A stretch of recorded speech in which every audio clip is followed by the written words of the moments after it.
I said 5 minutes. Thank you, Madam Chairman. Mr. Zuckerberg, the problem of addressing underbanked and unbanked individuals is both real and important. However, a significant portion, and I know the Libra project is intended to reach this population. However, a significant portion of the underbanked simply do not trust banks. I suspect they may not trust captains of industry or members of Congress either, for that matter. Do you see this as being a major hurdle in the wide adoption of Libra? Congressman, how do you persuade those people that you're trustworthy and to use the system?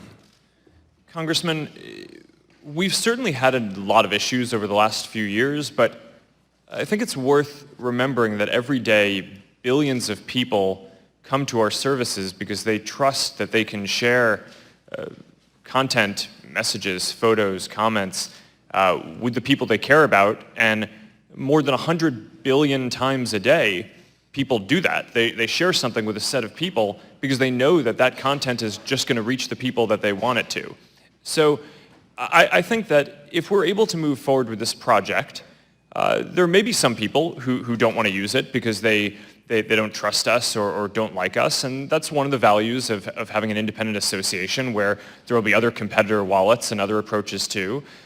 But I think that this is an area where being able to put ideas out into the world and letting the market work and letting people choose for themselves what they trust and what services they want to use is probably the right approach.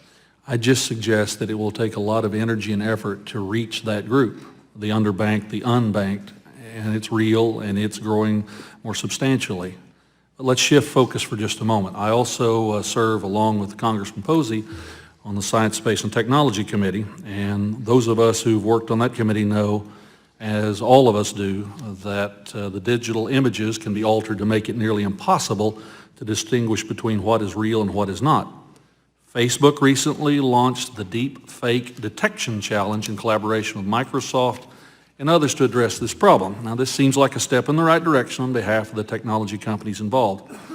From your perspective, how great is a threat is the deceptive use of deep fake technology, and in what ways do you anticipate that the detection challenge will be successful? Thank you, Congressman. I think deep fakes are clearly one of the emerging threats that we need to get in front of and develop policy around to address. We're currently working on what the policy should be to differentiate between media that has been manipulated by AI tools like deepfakes with the intent to mislead people, and compare that to just normal content that might have been an interview that might have just been cut differently, and someone might not like the way that it's cut, but is not a deep fake and is not kind of misleading, manipulated content in that way. So we're working on that policy. I think that this is a very important area.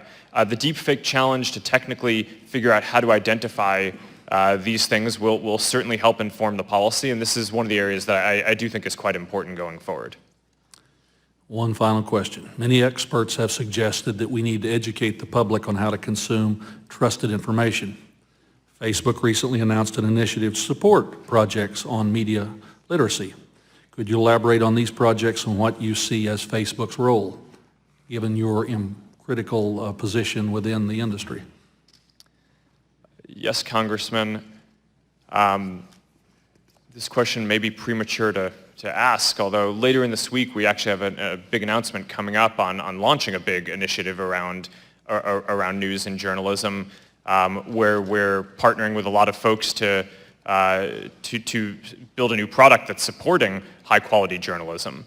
I think that there's an opportunity within Facebook and our services to build a dedicated surface, a tab within the apps, for example, where people who really want to see high-quality curated news, not just social content, but from high-quality publishers can go and consume that content, and that could create a place where we can form new business partnerships to help fund high-quality journalism as well. So I'm looking forward to discussing that at more length in the coming days.